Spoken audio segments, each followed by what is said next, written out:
Cinema പഠിക്കണമെന്ന് ആഗ്രഹമുണ്ടായിട്ടും അതിനുവേണ്ടി film സ്കൂളിൽ ചേരാൻ ശ്രമിച്ചിട്ടും അതിന് കഴിയാതെ പോയൊരാൾ. പിൽക്കാലത്ത് ഒരു ജനറേഷനെ തന്നെ തൻ്റെ സിനിമയിലൂടെയും അതിൽ മുൻപോട്ട് വെക്കുന്ന ആശയങ്ങളോടെയും ലോകത്തെ അത്ഭുതപ്പെടുത്തിയൊരു മനുഷ്യൻ.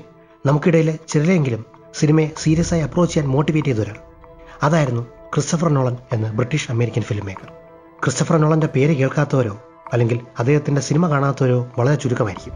സിനിഫൈൽസിനിടയിലും അതുപോലെ സാധാരണ പ്രേക്ഷകരുടെ ഇടയിലും ഒരു കോമൺ ആയിട്ടുള്ള ചോദ്യമായി മാറി നോളൻ്റെ സിനിമ കണ്ടിട്ടുണ്ടോ എന്നത്.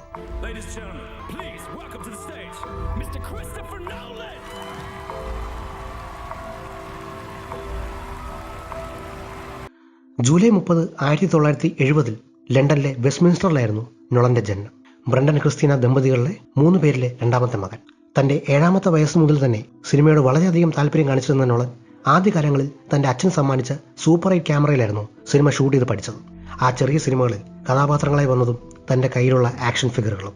അന്ന് സ്വന്തമായി ചെറിയ ചെറിയ സിനിമകൾ ചെയ്യുമ്പോഴും അതിനായി മിനിയേച്ചർ സെറ്റുകളും പ്രോപ്പുകളും നോളൻ ഉണ്ടാക്കിയിരുന്നു. ഇന്നും VFXനേക്കാൾ കൂടുതൽ പ്രാധാന്യം തന്റെ സിനിമകളിൽ പ്രാക്ടിക്കൽ സെറ്റുകൾക്കും മിനിയേച്ചർ മോഡലുകൾക്കും കൊടുക്കാൻ നോളനെ പ്രേരിപ്പിക്കുന്ന ഫാക്ടറും അതുതന്നെയാകാം. അത് തരുന്നൊരു ഒറിജിനാലിറ്റി ഉണ്ട്. ടീനേജ് കാലങ്ങളിൽ തന്നിലെ ഫിലിം മേക്കറിനെ ഇൻസ്പയർ ചെയ്തത് ക്ലാസിക് സയൻസ് ഫിക്ഷൻ സിനിമകളായ സ്റ്റാൻലി കുബ്രിക്കിന്റെ 2001 സ്പേസ് ഒഡീസിയും റിഡ്ലി സ്കോട്ടിന്റെ ഏലിയനും ജോർജ് ലൂക്കാസിന്റെ സ്റ്റാർ വാഴ്സുമാണെന്ന് നോളൻ പലപ്പോഴും പറഞ്ഞിട്ടുണ്ട്. തന്റെ ഫിലിമോഗ്രഫിയിൽ സയൻസ് ഫിക്ഷൻ വർക്കുകൾക്ക് ഇത്രയേറെ പ്രാധാന്യം കൊടുക്കാൻ കാരണവും അതുതന്നെയാകാം. യൂണിവേഴ്സിറ്റി കോളേജ് ഓഫ് ലണ്ടനിൽ നിന്ന് ഇംഗ്ലീഷ് ലിറ്ററേച്ചറിൽ ബിരുദമെടുത്തതിന് ശേഷമാണ് നോളൻ ഫിലിം മേക്കിംഗ് എന്ന തന്റെ പാഷനിലേക്ക് പൂർണ്ണമായിട്ട് തിരിഞ്ഞത്. കോളേജിൽ പഠിച്ചിരുന്ന കാലത്താണ് പിൽക്കാലത്ത് തന്റെ ഭാര്യയായ എമ്മ തോമസിനെ നോളൻ പരിചയപ്പെടുന്നത്. സിനിമയോട് ഒരുപോലെ താല്പര്യം ഉണ്ടായിരുന്ന 2 പേരായിരുന്നു അവർ. തന്റെ ഷോർട്ട് ഫിലിമുകളുടെ പ്രൊഡ്യൂസറും എമ്മ തന്നെയായിരുന്നു. നമ്മുടെ പാഷനെ സപ്പോർട്ട് ചെയ്യുന്ന ഒരു പാർട്ണർ ഉണ്ടെങ്കിൽ എത്ര വലിയ ഇമ്പാക്ട് അതിനുണ്ടാകും എന്നതിൻ്റെ ഒരു എക്സാമ്പിളായിരുന്നു അത്. യൂണിവേഴ്സിറ്റിയിൽ നിന്ന് പഠനം പൂർത്തിയാക്കിയ ശേഷം നോളൻ പല സിനിമകൾക്കും വേണ്ടി സ്ക്രിപ്റ്റ് റീഡറായും ക്യാമറ ഓപ്പറേറ്ററായും പ്രവർത്തിച്ചു. അതിനിടയിൽ തന്നെ ചില ഷോർട്ട് ഫിലിമുകളും ചെയ്തു. ഫീച്ചർ ഫിലിം ചെയ്യാനുള്ള തന്റെ ആദ്യ ശ്രമങ്ങൾ നടന്നില്ലെങ്കിലും പിന്നീട് 1998 ക്രിസ്റ്റഫർ നോളന്റെ ആദ്യത്തെ സിനിമ പുറത്തിറങ്ങിയത്. അതായിരുന്നു ദ ഫോളോയിങ്. ഒരു ഇൻഡിപെൻഡന്റ് സിനിമ ആയതുകൊണ്ട് തന്നെ ഒരു ലിമിറ്റഡ് ബഡ്ജറ്റിൽ നോളന്റെ ഫ്രണ്ട്സിനോടൊപ്പമാണ് ആ സിനിമ പൂർത്തിയാക്കിയത്. തന്റെ ആദ്യത്തെ ശ്രമത്തിന് തന്നെ വളരെയധികം അംഗീകാരവും കിട്ടിയിരുന്നു. ഫോളോയിങ് പല ഫെസ്റ്റിവൽ സർക്യൂട്ടുകളും പ്രദർശിപ്പിക്കുകയുണ്ടായി. ആ സിനിമയ്ക്ക് ഒരു ശ്രദ്ധ കിട്ടിയതോടെയാണ് ക്രിസ്റ്റഫർ നോളന്റെ ഫിലിമോഗ്രഫിക്ക് സത്യത്തിൽ ഒരു തുടക്കം കിട്ടിയെന്ന് വേണേൽ പറയാം. ക്രിസ്റ്റഫർ നോളനെ പോലെ തന്നെ സിനിമയോട് വളരെയധികം പാഷൻ ഉണ്ടായിരുന്ന ഒരാളായിരുന്നു അനിയനായ ജോണതൻ നോളൻ. ജോണതൻ നോളൻ എഴുതിയ മെമന്റോ മോറി എന്ന ചെറുകഥയിൽ നിന്നാണ് മെമന്റോ എന്ന സിനിമ ഉണ്ടായത്. ആൻഡ്രോഗേറ്റ് എംനീഷ്യ അല്ലെങ്കിൽ പലപ്പോഴും ഓർമ്മ നഷ്ടപ്പെടുന്ന ഒരു പ്രൊട്ടാഗണിസ്റ്റും അയാളുടെ ഭാര്യയുടെ കൊലപാതകയെ കണ്ടെത്താൻ അയാൾ ശ്രമിക്കുന്നതുമാണ് ഇതിൽ പറയുന്നത്. ചെറിയൊരു ബഡ്ജറ്റിൽ ഒരുങ്ങിയ ഒരു സിനിമയ്ക്ക് ആദ്യം ഡിസ്ട്രിബ്യൂട്ടേഴ്സിനെ കിട്ടാൻ ബുദ്ധിമുട്ടുണ്ടായിരുന്നു. പക്ഷേ വെനിസ് ഫിലിം ഫെസ്റ്റിവലിലെ പ്രദർശനത്തിന് പിന്നാലെ ക്രിട്ടിക്കൽ അക്ലൈം കിട്ടിയതോടെ 500ഓളം തിയേറ്ററിൽ അത് പ്രദർശനത്തിനെത്തി. വെറും 4 മില്യൺ ബഡ്ജറ്റിൽ ഒരുങ്ങിയ സിനിമ തിരിച്ചു നേടിയത് 40 മില്യൺ മോഡലായിരുന്നു.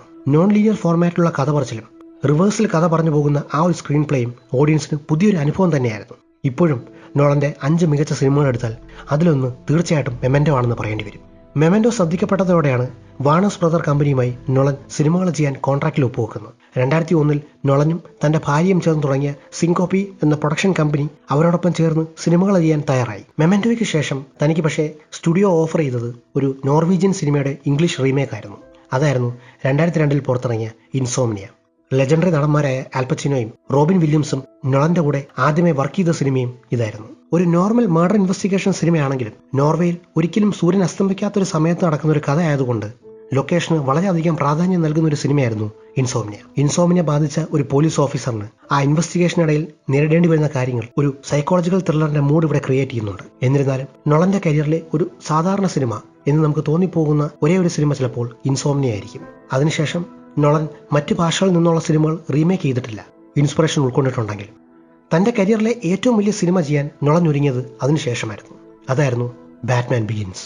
നോളന്റെ കരിയറിലെ മികച്ച ഫേസ് തുടങ്ങുന്നതും ഈ ഒരു കാലഘട്ടത്തിലാണ്. 2000ന്റെ തുടക്കത്തിൽ മികച്ച സിനിമകളായ ഏവിയേറ്ററും ട്രോയും ഡയറക്റ്റ് ചെയ്യാനുള്ള ഓഫർ നോളനെ തേടി എത്തിയിട്ടും അതെല്ലാം ഉപേക്ഷിച്ചത് ബാറ്റ്മാൻ സിനിമ ചെയ്യാനായിരുന്നു.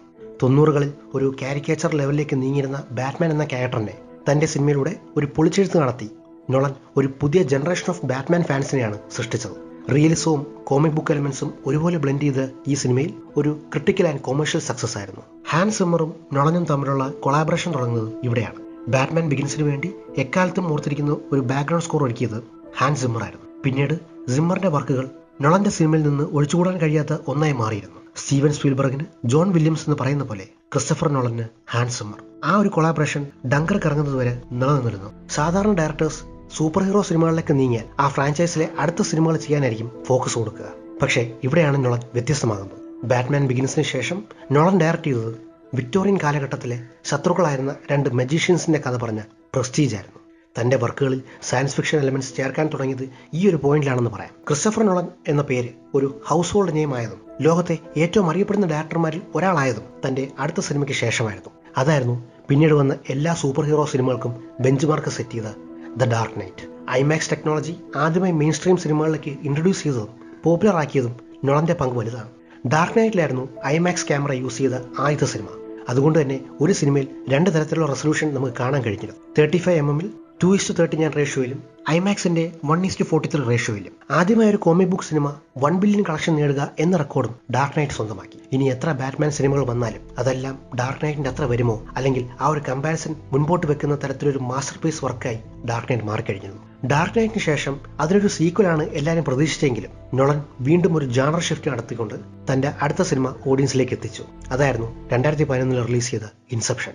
വർഷങ്ങൾക്ക് മുമ്പ് തന്നെ ഇതിന്റെ ഐഡിയ ക്രിസ്റ്റഫർ നോളനും ജോണതൻ നോളനും രൂപപ്പെടുത്തിയിരുന്നു. ആർട്ടും സയൻസ് ഫിക്ഷനും ഒരുപോലെ ഉൾപ്പെടുത്തി കാണുന്ന ഓഡിയൻസിന്റെ ഇന്റലിജൻസിനെയും അറ്റൻഷനെയും ക്വസ്റ്റ്യൻ ചെയ്യുന്ന ഒരു സിനിമയായിരുന്നു ഇൻസെപ്ഷൻ.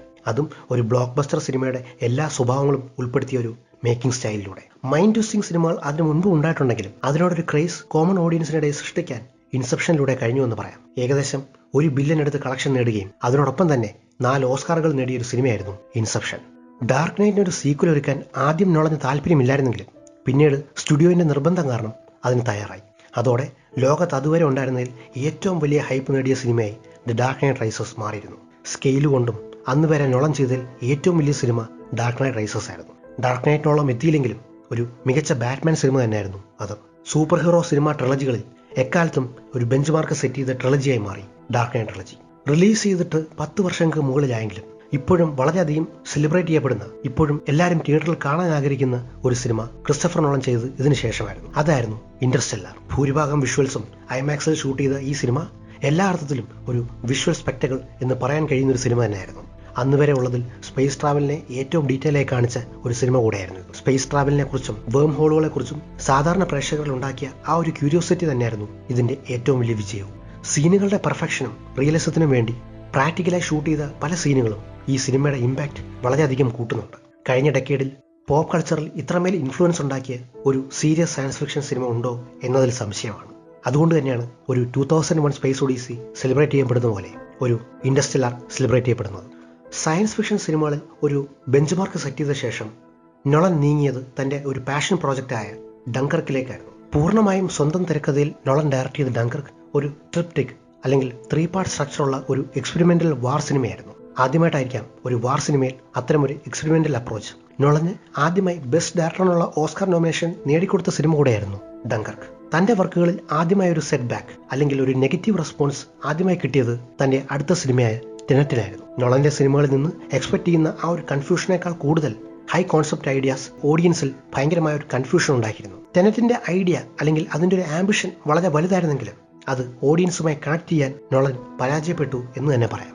സിനിമയ്ക്ക് കിട്ടിയ നെഗറ്റീവ് റെസ്പോൺസും കോവിഡ് ലോക്ക്ഡൌൺ കാലത്ത് തിയേറ്ററിലും OTTയിലും ഒരേ ദിവസം റിലീസ് ചെയ്യാനുള്ള സ്റ്റുഡിയോന്റെ തീരുമാനവും സിനിമയുടെ കളക്ഷനെ സാരമായി ബാധിച്ചു. നോളനും വാർണർ ബ്രദേഴ്സും തമ്മിലുള്ള നീണ്ടകാല പാർട്ണർഷിപ്പ് അവസാനിച്ചതും ഇതിനു ശേഷമായിരുന്നു.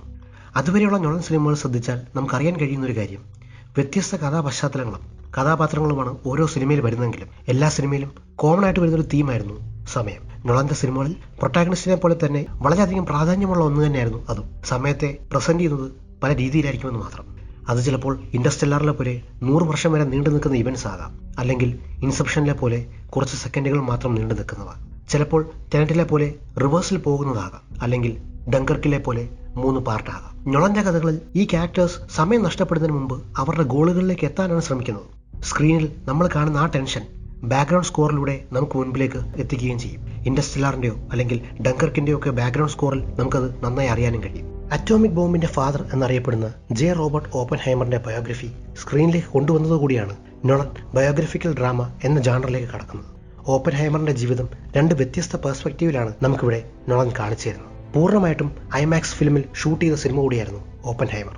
നോളന്റെ മറ്റ് സിനിമകളിലെ പോലെ ത്രില്ലിംഗ് ആയിട്ടുള്ള സെറ്റ് പീസസോ അല്ലെങ്കിൽ മൈൻഡ് ബെൻഡിംഗ് ആയിട്ടുള്ള കൺസെപ്റ്റുകളോ ഒന്നും ഇതിലില്ലെങ്കിലും ഏകദേശം 3 മണിക്കൂറോളം വരുന്ന ഈ ബയോഗ്രഫിക്കൽ ഡ്രാമ നമ്മളെ പിടിച്ചിരുത്തുന്നുണ്ട്. ബെസ്റ്റ് ഡയറക്ടറിനുള്ള ഓസ്കാർ നോളനെ തേടി എത്തുന്നതും ഓപ്പൻഹൈമറിലൂടെയായിരുന്നു. ഓസ്കാർ കിട്ടാൻ ഇത്രയേറെ വർഷങ്ങളെടുത്തെങ്കിലും അതിനും എത്രയോ മുൻപ് തന്നെ യഥാർത്ഥ അംഗീകാരമായ ഓഡിയൻസിന്റെ അപ്രിസിയേഷൻ വേണ്ടുവോളം കിട്ടി അതിൽ വിജയിച്ചൊരു ഡയറക്ടറായിരുന്നു ക്രിസ്റ്റഫർ നോളൻ. തന്റെ ഓരോ വർക്കിലൂടെയും സ്വയം റീഇൻവെന്റ് ചെയ്യുന്ന നോളൻ ഇനി വരാനിരിക്കുന്ന തന്റെ സിനിമകളിലൂടെയും ഓഡിയൻസിനെ വീണ്ടും വീണ്ടും അത്ഭുതപ്പെടുത്തുമെന്ന് നമുക്ക് വിശ്വസിക്കാം.